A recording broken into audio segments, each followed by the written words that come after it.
শুভ সকাল বন্ধুরা। ঘুম থেকে উঠেছি অনেকক্ষণ আগে, কিন্তু ব্লগটা স্টার্ট করলাম একটু দেরি করে।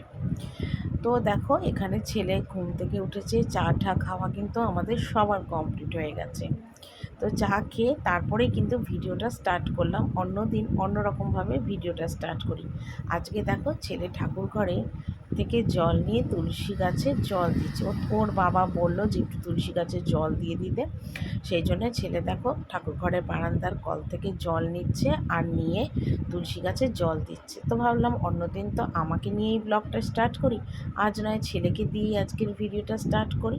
তো সেই কারণে কিন্তু ছেলেকে দিয়েই আজকের ভিডিওটা কিন্তু স্টার্ট করলাম। দেখা যাক সারাদিন ভিডিওতে কি করি না করি সবটাই তোমাদের কাছে শেয়ার করব। আশা করি তোমরা নিশ্চয়ই আমাকে অনেক অনেক করে সাপোর্ট করবে, ভালোবাসবে।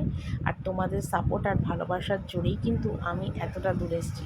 আর একটু পথ আমাকে পার করে দাও তোমরা, তাহলেই হবে।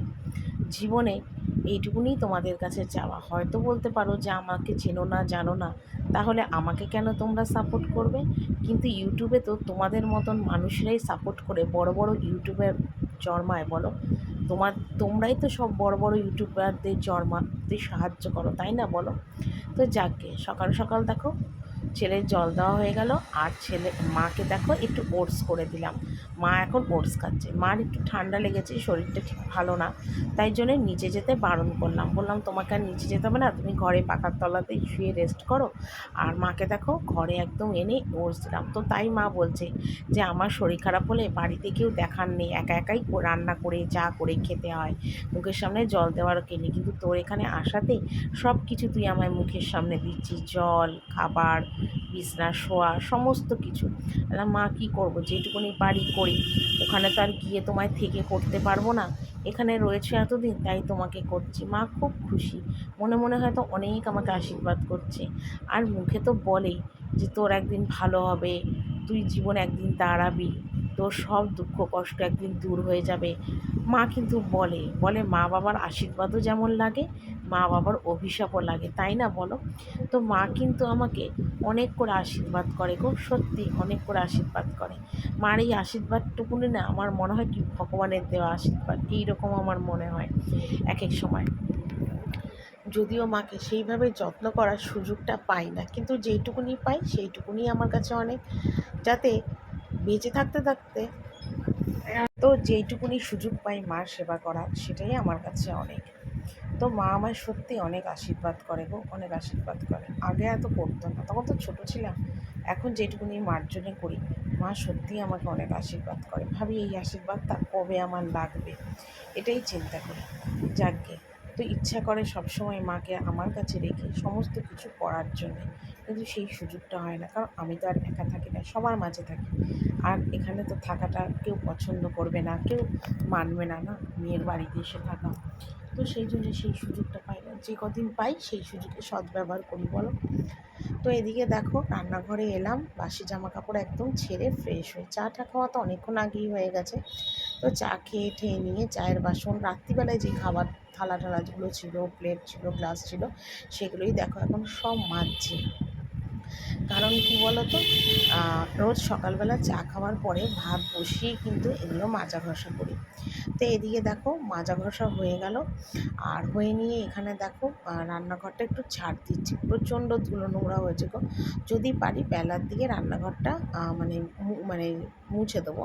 তা আপাতত এখন কিন্তু রান্নাঘরটা একটু ঝাড় ঝাড় ঝাড় দিয়ে রাখি আর কি। ঝাড় দিলে মোছাটা ভালো হবে। তো ছেলেকেই বললাম বাবু একটু ভিডিওটা করে দে। তো বাবু দেখো ভিডিওটা কিন্তু আমাকে করে দিচ্ছে। তো এখন এখানে ঝাড় ঠাড় দেবো, দিয়ে কিন্তু আমি বাকি কাজকর্মে হাত দেবো। তো ছেলে তো ভিডিও করতে গেলে ভীষণ নাড়ানাড়ি করে গো, সেটা তো তোমরা একটু বুঝতেই পারো, কারণ আমার তো ফোনের স্ট্যান্ড নেই। তো সেই জন্যে কাউকে যখন সামনে পাই তখন তাকেই বলি যে একটু ফোনটা ধরে দাও, তখন সে আমাকে ফোনটা ধরে দেয়। তো এখানে দেখো একদম ভালো মতো করে ঝাঁট ঠাট দিয়ে রেডি করছি। তারপরে কিন্তু ভাত বসাবো, রান্না বান্না সমস্ত কিছু গুছিয়ে টুচিয়ে করবো। তো সারাদিন কি করলাম না করলাম সবটাই তোমাদের কাছে শেয়ার করব। কিন্তু তোমরা কিন্তু আমার ভিডিওটা ফুল ওয়াচ করো আর পাশে থেকো। আর যেরকম ভিডিও দেখতে চাও সেরকম ভিডিওর জন্য কমেন্ট করো, চেষ্টা করব তোমাদের জন্য সেরকম ভিডিও করার। তো এখানে দেখো রোজকার মতন তোমাদের দাদাভাই নিয়ে এসেছে কাতলা মাছ, আর কাতলা মাছের একটা মাছও আঁশ ছাড়ানো হয়নি জানো, সমস্ত মাছের মধ্যে আঁশ ভর্তি। এত রাগ হচ্ছিল কি বলবো। আর নিয়ে এসছে দেখো চিংড়ি মাছ। তো চিংড়ি মাছেরও একটাও খোসা ছাড়িয়ে নিয়ে আসি, আর ডালটাও মুসুর ডালটা কিন্তু ভিজিয়ে দিয়েছি। ভাত তো ইন্ডাকশন ওভেনে বসিয়েই দিয়েছি। আগে না মাছওয়ালারা না পয়সা দিয়ে মাছের খোসা ছাড়িয়ে দিত, কিন্তু এখনকার মাছওয়ালাগুলো একটু পয়সা দিলেও মাছের খোসা ছাড়িয়ে দিতে চায় না। তো যার জন্য ঘরেই ছাড়াতে হয়। তো ওদিকে মাছটা ধুলাম, আর ওদিকে চিংড়ি মাছটাও ছাড়িয়ে নিলাম। আর চিংড়ি মাছের মাথাগুলো তোমাদের দাদাভাই কিন্তু বেশ ভালো খায়, মচমচে করে ভেজে দিলে গরম ভাত দিয়ে খেতে চায়, তো ওর জন্যে ভাজছি। তো এতটা তো ও খাবে না, আমিও খাবো, দুজনে মিলে খাবো। আর আমারও ভীষণ ভালো লাগে এই চিংড়ি মাছের মাথা ভাজা খেতে। তোমরা কি কেউ কোনো দিন খেয়েছো এরকম চিংড়ি মাছের মাথা ভাজা? না ফেলে দিয়ে নুন হলুদ দিয়ে ভেজে মচমচ করে খেয়ে একবার দেখবে, দারুণ টেস্ট লাগে। তবে বলে আমার শাশুড়ি বলে, আমার মাও বলে যে এই মাছের মাথা নাকি রসুন পেঁয়াজ দিয়ে বেটে খেতেও নাকি দারুণ লাগে, কিন্তু আমি কোনো দিন বেটে খাইনি, আমি সবসময় ভেজেই খেয়েছি। তো ওদিকে মচমচে করে মাথা ভাজলাম। আর কাতলা মাছটা আজকে করবো সর্ষে পোস্ত বাটা দিয়ে। আমার কেন জানি না অনেক দিন ধরে হয়েছে মাছের ঝোল খেতে ভালো লাগে না, এই পোস্ত সর্ষে বাটা দিয়ে ঝাল ঝাল করে যেটা বানাই না, দারুণ লাগে খেতে, ওই দিয়ে না পুরো ভাত খাওয়া হয়ে যায়। তো দেখো সেটাই বানাচ্ছি। তো এখানে মশলাটা কষিয়ে নিলাম, আর দিয়ে দেখো এখানে জল দিলাম। তো জল দেওয়ার পর মাছটা এর মধ্যে ছাড়বো, ছাড়ার পরে ভালো করে ফুটবে, তারপর নামিয়ে নেবো, ঠিক আছে। আর এই এই ঝোলটা বাড়িরও সবাই খেতে খুব ভালোবাসে, আর আমার হাতে না সত্যি বলছি মাছের ঝোলটা না দারুণ হয় খেতে। মানে কাতলা মাছের ঝোল ভালো তো হবেই সেটা না, কিন্তু এই সর্ষে পোস্ত বাটা দিয়ে যে মাছের ঝোলটা বানায় সেই ঝোলটা কিন্তু খেতে দারুণ লাগে। তো এদিকে দেখো গোটা গোটা কাঁচা লঙ্কা দিয়েছিলাম, মাছগুলো ভালো করে একদম ঝোলে চুবিয়ে দিলাম। তারপরে মাছটা একটু ভালো করে ফুটবে, তারপর নামিয়ে দেবো। তবে একটা জিনিস দিতে ভুলে গেছি, টমেটো। তো টমেটো যেহেতু ঘরে ছিল না, তাই টমেটোর সসটাই একটু দিলাম, যাতে নুন ঝাল এটার যেন ব্যালেন্স হয়ে যায়। তো যাক, এবার ফুটতে গেলে নামিয়ে দেবো। রান্না করতে করতে আবার ক্যামেরাটা অন করলাম। রান্না বলতে আজকে কী কী হচ্ছে, মাছ সর্ষে পোস্ত দিয়ে হলো, সেটা তো তোমরা দেখতেই পেলে। চিংড়ি মাছের খোসাগুলোকে ভাজলাম, ভাত হয়ে গেছে, ডাল সিদ্ধ নামানো হয়ে গেছে। আর আজকে বাঁধাকপি হবে চিংড়ি মাছ দিয়ে, ঠিক আছে, আর আমের চাটনি হবে। তো কেটেছি, সেটা তোমাদের একবার দেখিয়ে দিই, ঠিক আছে। এই দেখো দুখানা বাঁধাকপি এনেছিল, সেই বাঁধাকপি দুটো কেটেছি, দেখো এক হাঁড়ি এক গামলা বাঁধাকপির আলু কেটেছি, একটু ক্যাপসিকামও কেটেছি, আর এখানে দেখো আমের চাটনি হবে, ঠিক আছে। এই আমার কাটাকুটি হয়ে গেছে। আর এখানে দেখো ভাত, মাছ ভাজা, আর এখানে কালকের ভেন্ডি ভাজাটা রাখা রয়েছে, আর ওই চিংড়ি মাছের খোসা ওটা তোমাদের দাদাভাই খেয়ে গেছে। ডাল সিদ্ধ, আজকে ডাল ফোড়ন দিলাম না, আর সর্ষে পোস্ত বাটা দিয়ে মাছে মানে কালিয়া মতো, ঠিক আছে। দেখো লাস্ট লুকটা এরকমই হয়েছে, ঠিক আছে। এই আর এখানে দেখো বাবুকে খেতে দিয়ে দিলাম ডাল সিদ্ধ, আর একটু তরকারি ছিল কালকে, সেটা গরম করলাম, মাছ ভাজা, আর এই দিয়ে খেতে দিয়েছি বাবুকে, ঠিক আছে। তো রান্না করতে করতে কিন্তু ওপরে চলে এলাম, তবে ভেবো না যে রান্না মানে আমার হয়ে গেছে, রান্না কিন্তু হয়নি। অ্যাকচুয়ালি কী হয়েছে বলো তো, প্রেশার কুকারে বাঁধাকপিটা সিদ্ধ করলাম, করে ফোড়ন দিয়ে কড়াইতে না বসিয়ে দিয়েছি, আর বাঁধাকপিটা এক কড়াই জল বেরিয়েছে জানো তো, মানে সিদ্ধ করা জলটা আজকে আর ফেলিনি বাঁধাকপি, ওই জল সমেতই সম্বার দিয়ে বসিয়ে এসেছি। তো চিন্তা করলাম যে এই বাঁধাকপিটা ঝোল মুড়ে কষাতে কষাতে আরও 1 ঘন্টা লেগে যাবে। তা একটা কাজ করি, বেকার বেকার সময় কেন নষ্ট করবো, গ্যাসে ওটা বসিয়ে ঢাকা দিয়ে বাড়িয়ে এলাম, আর তাহলে সেই ফাঁকে বিছনাটা তুলে নিই, কেন বাঁধাকপিটা যা কেটেছি প্রচুর পরিমাণে, তোমরা তো দেখলে। ওই বাঁধাকপি করতে 1 ঘন্টা 1.5 ঘন্টার টাইম লেগে যাবে, তো অতক্ষণ বেকার রান্না করে বসে লাভ নেই। তার থেকে এসে বিছনার চাদরটা বরঞ্চ তুলে ফেলি, তারপরে বিছনার চাদর টাদরগুলো তোলা হয়ে গেলে একটা কাজ এগিয়ে রইলো, পরে বাঁধাকপিটা নামিয়ে এসে আর বাকি কাজগুলো করব। তো সেই সব চিন্তা করে কিন্তু আমি এলাম ওপরে, এসে বিছনার চাদরটা দেখো তুললাম, তুলে বালিশ ওষারগুলো সব খুলে দিলাম, দিয়ে এখন পাচ্ছি। তো যাকগে, তোমাদের কাছে আজকে একটা কথা শেয়ার করব, সেটা হলো জামাই ষষ্ঠীর বিষয়। তোমরা হয়তো ভাবছো যে মা যখন এখানে আছে তাহলে জামাই ষষ্ঠী করা হবে। অ্যাকচুয়ালি কী বলো তো, আমার না বিয়ের পরে 2 বছর থেকে 3 বছর জামাই ষষ্ঠী করা হয়েছিল, তারপরে কিন্তু জামাই ষষ্ঠী আর করা হয় না। সেটা কিন্তু আমার মার দোষ না, জামাই ষষ্ঠীটা তোমাদের দাদাভাই তুলে দিয়েছিল 2-3 বছর করার পরে। অনেক মানে ইচ্ছা ছিল, মন চাইতো জামাই ষষ্ঠী হোক, আমি বাড়ি যাব, গিয়ে আনন্দ মজা করবো, যেটা হয় সব মেয়েদের, বর নিয়ে জামাই ষষ্ঠীতে যাব, খাবো, মজা আনন্দ করবো। কিন্তু সেই ভাগ্য, সেই সৌভাগ্য আমার কিন্তু কোনো মুহূর্তের জন্য উপভোগ করতে পারিনি। তো আজ সেই কথাগুলোই তোমাদের কাছে একটুখানি শেয়ার করবো, সংক্ষেপে শেয়ার করবো, বলতে গেলে অনেক বড় হয়ে যাবে ভিডিওটা। তো বিয়ের পরের 1ম বছর তো আমার জামাই ষষ্ঠী হয়নি, কারণ বাড়ি থেকে আমার মেনে নেয়নি। তারপর 2য় বছর যখন মেনে নিয়েছিল, তখন আমার জামাই ষষ্ঠীতে নেমন্তন্ন করা হয়েছিল। তো খুব অনিচ্ছা সত্ত্বে আমার বর আমার সাথে জামাই ষষ্ঠীতে গেছিলো, ওর যাওয়ার ইচ্ছেই ছিল না। আমি অনেক বললাম, তারপরে আমার যখন শ্বশুর বেঁচে ছিল, আমার শ্বশুর অনেক বলল, তো বলার পরে গেছিলো আর না গেছিলো সমান ছিল, মনে মুখে একটু হাসি নেই, আনন্দ নেই, মানে বেজার করে মন নিয়ে গেছিলো আর বেজার করেই ফিরে এসেছিলো 1ম বছর। 2য় বছরও সেই একই সেম। তারপর 2 বছর যাওয়ার পরে হঠাৎ 3 বছরবেলা যখন আমার মা নেমন্তন্ন করলো, তো মুখে কেউ কিছু বলল না, কিন্তু তোমাদের দাদাভাই নানান রকম ছলচুতা করে সেই জামাই ষষ্ঠী করাটা বন্ধ করে দিল। তো প্রথম যখন জামাই ষষ্ঠী করাটা বন্ধ হলো, খুব কষ্ট হতো গো, খুব কষ্ট হতো, চোখের জল পড়তো জামাই ষষ্ঠীর দিন।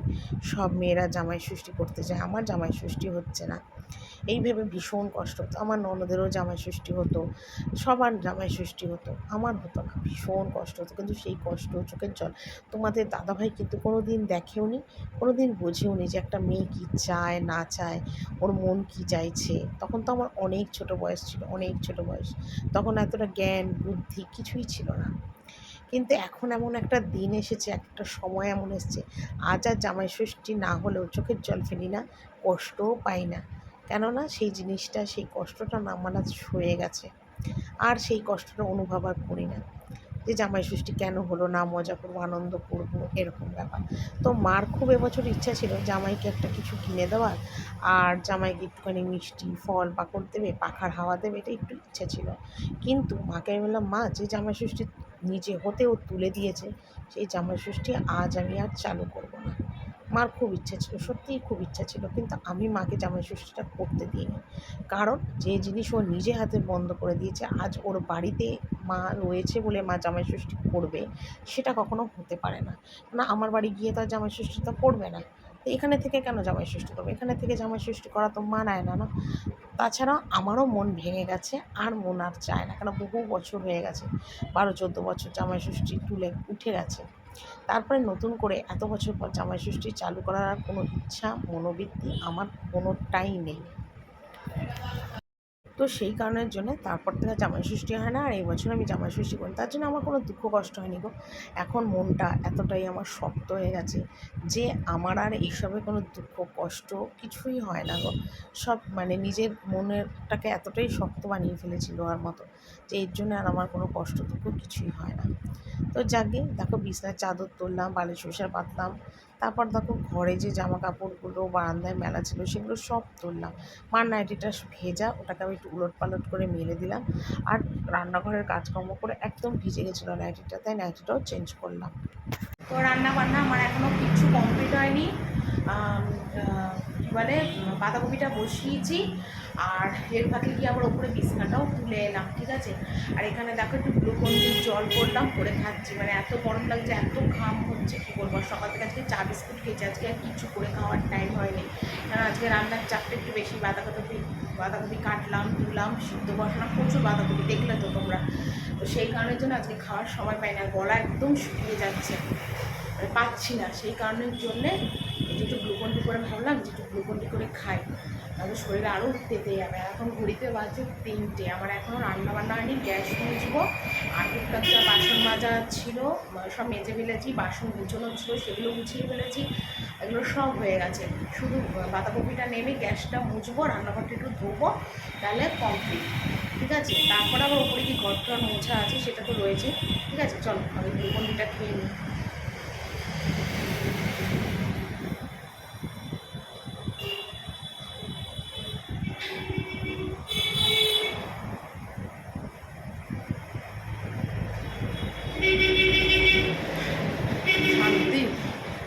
গ্লুকন্ডিটা খেয়ে গলাটা যেন আরাম পেলো আমার। চলো আবার পরে কথা বলি। তো এদিকে দেখো, আমি এইদিকে চৌকিটা একটু মুছে নিচ্ছি, কারণ অনেক দিন হয়েছে চৌকিটা না মোছা হয় না, এত ধুলো হয়েছে চৌকিটা, যার জন্য চৌকিটা আর মোছা হয় না। তো সেই জন্য আজকে দেখো চৌকিটা আবার একটু সরিয়ে সারিয়ে আমি সব মুছে নিচ্ছি চৌকিটা। তো অনেক দিনই হয়েছে মুছি না, ভীষণ ধুলো ধুলো হয়ে গেছে চৌকিটা। তো সেই জন্য দেখো চৌকিটা একটু ভালো করে মুছে টুচে নিচ্ছি। তো চৌকিটা মোছা, আর ওদিকে তো আমার এখনও বাঁধাকপি নামেনি, বাঁধাকপিটা হয়ে গেলে তোমাদের একবার দেখিয়ে দেবো, ঠিক আছে? মানে আজকে বাঁধাকপি হতে যে টাইম গেল, তার থেকে মনে হয় আমার একটা অন্য কোনো মাংস বা বিরিয়ানি রান্না হয়ে যেত। মানে বাঁধাকপি করতে আজকে এতটা টাইম গেছে গো, এতটা টাইম গেছে কী বলবো আর তোমাদের। তো যাকে এখন এগুলো একটু মুছে টুচে পরিষ্কার করে নিয়ে তারপরে কিন্তু আমি মানে বাঁধাকপিটা নামিয়ে তোমাদের একবার, ঠিক আছে, দেখিয়ে দেবো, ঠিক আছে? এদিকে সবজির ঝুড়িগুলো একটু গুছিয়ে রাখলাম, আটা ময়দার মানে বালতিগুলো একটু ঠিকঠাক করে রাখলাম। তো এইসব টুকটাকগুলো সব আর কি করে একদম মুছে দেখো পরিষ্কার করে নিলাম।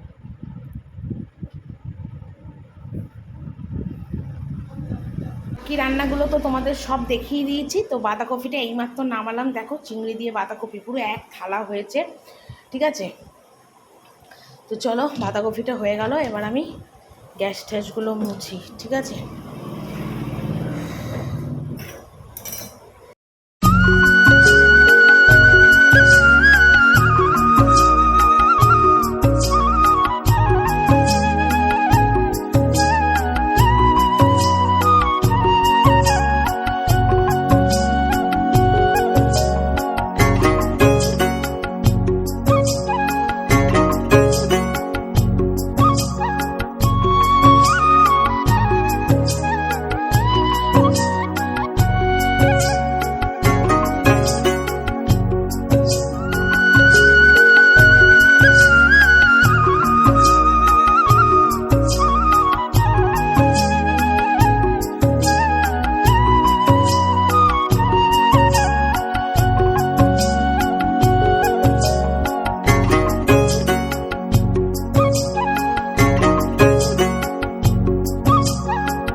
তো ছাদের জামা কাপড়গুলো তখন সব তুললাম, আর তুলে এখন সমস্ত বারান্দা দিয়ে মেলে দিলাম। এটা হলো শাশুড়িদের ঘরের একটা চাদর, ছাদে মেলা ছিল, তো হাওয়ার চোটে আবার ছাদের মধ্যে পড়ে গেছিলো। তো ভাবলাম এটা একটু দড়িতে মেলে দিই। তো দড়িতে আবার মেলতে গিয়ে দেখলাম একদম মানে নিচু দড়ি, তো মানে চাদরটা না মেঝেতে গড়াগড়ি খাচ্ছে। তো সেই জন্য আবার চাদরটা তুলে এই পাশের দড়ির মধ্যে আবার মেলে দিলাম। আর ছাদে তো প্রচণ্ড গরম, রোদও আছে প্রচণ্ড। তো ভাবলাম চান করতে যাওয়ার আগেতেই জামা কাপড়গুলো তুলে নিই। আর এগুলো না সমস্ত আমি সকালবেলা কেচেছিলাম, ঠিক আছে? কিন্তু তোমাদের কাছে ওই ভিডিওটা আর করা হয়নি গো। তো টুকটাক যে কটা ছিল কেচে ধুয়ে সকালবেলা ছাদেই মেলে দিয়েছিলাম। তো ভাবলাম চান করে ঘরে চলে যাব, তারপর খেতে আসবো, তারপর আর ইচ্ছা করবে না যে জামা কাপড়গুলো আর তুলতে আসি, করতে করতে সন্ধে হয়ে যাবে। তো সেই জন্য আবার জামা কাপড়গুলো চানের আগেই ছাদ থেকে তুলে নিলাম। তো এদিকে দেখো অনেকগুলোই জামা কাপড় রয়েছে ঢিপি করা, দেখো। তো আমি তো বিছনা টিছনা তুলে তখন চলে গেছিলাম। তো মা আমায় বললো, বিছনা যখন তুলে গেলি এগুলো সব নামিয়ে গেলি, তাহলে আমি বসে বসে ভাঁজ করে দিচ্ছি এই ঘরে যখন বসে আছি। তো মাকে বললাম, না তোমাকে আর ভাঁজ করতে হবে না, আমিই ভাঁজ করব। তো সেই জন্য আমিই ভাঁজ করছি। প্রচুর জামা কাপড় ছাদ থেকেও তুলে নিয়ে এলাম, তারপর আগে দুদিনের জামা কাপড় ছিল, সব মিলিয়ে মিশিয়ে অনেকগুলো জামা কাপড়। তো মা শুয়ে রয়েছে আর মার সাথে আমি কথা বলছি, কী কথা বলছি ঠিক মনে নেই। তো সেই কথা বলছি আর জামা কাপড়গুলো ভাঁজ করছি। তো মা সেই সকালবেলার কথাগুলোই আবার বলছিল যে, "তুই আমায় মানে কিছু করতে দিস না, এই করতে দিস না, কত বিশ্রামে আরামে আছে। আমি থাকো না, বাড়ি গেলে তো সেই নিজের বাসন নিজে মাজতে হবে, নিজের ঘর নিজে ঝাড় দিতে হবে, নিজের জামাকাপড়ও নিজে কেচে রান্নাবান্না করে খেতে হবে, সে যাই খাক না কেন, নিজেরটা নিজেই করবে। যে কদিন আমার কাছে থাকে মাকে একটু আরামই দিই। তাছাড়া যা গরম পড়েছে আমার বাড়িতে না বড় কষ্ট হয় গো মার। সেই সব চিন্তা করে না মাকে এই গরমকালের এই টাইমটা না মাকে একটু রেখে দিচ্ছি। এই কারণে বাড়ি গেলে আরও কষ্ট হয়। আর আমার ঘরটা দোতলার ঘর, গরম আছে কিন্তু তবু ঘরে দুটো পাখা চলে, মা একটু আরামে থাকবে, সেই জন্যই কিন্তু মাকে রাখা।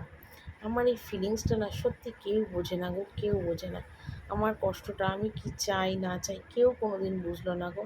আমার মা তবু বোঝে, মা বলে হয়তো বোঝে, কিন্তু আদার্স না কেউ বুঝলো না গো আমার মনের ফিলিংস, কষ্ট, দুঃখ কেউ কোনো দিন বোঝেনি, কেউ না, সত্যি কথা। তাই জন্য না এখন মনটা না পাথরের মতন শক্ত হয়ে গেছে। আর এখন আর ভালো লাগে না কারোর কাছে নিজের দুঃখ কষ্ট শেয়ার করতে। চোখের জলও না শুকিয়ে গেছে। আগে তো প্রচুর কাঁদলাম, কিছু হলেই কেঁদে ফেলতাম, কিছু হলেই কষ্ট হলেই কেঁদে ফেলতাম, খেতাম না। কিন্তু পরে চিন্তা করলাম কেঁদে কী হবে, নিজের চোখ নষ্ট হবে, খাবো না নিজের পেট নষ্ট হবে, আর কী হবে। সেই চিন্তা করে না মানে এখন আমি সব কিছু সহ্য করার পরেও খাই, চান করি, ঘুমাই, সবই করি।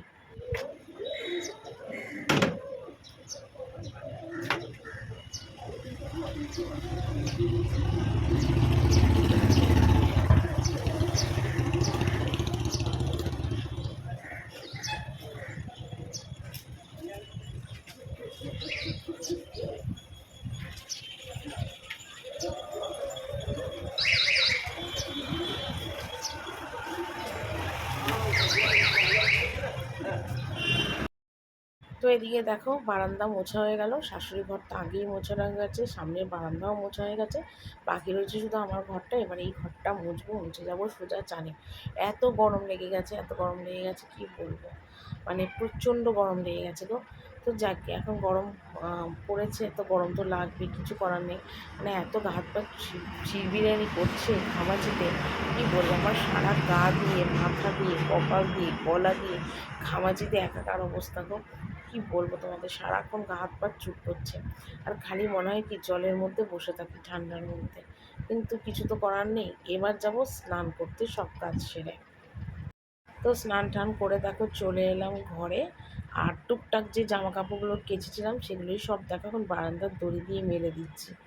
আর ফিতে দেওয়া নাইটি তো আমার মোটে দুটো, তো দুটো না তিনটে, একটা একটু নতুন বলে পরি না, আর দুটো পুরনো। তো এই সেগুলোকেই আবার ধুয়ে দিলাম, কারণ এগুলো জমিয়ে রেখে লাভ নেই আমার। কেন বলো তো, এগুলো সকাল না হতে বা রাত্রেও বেলা আমার পরতে লাগে।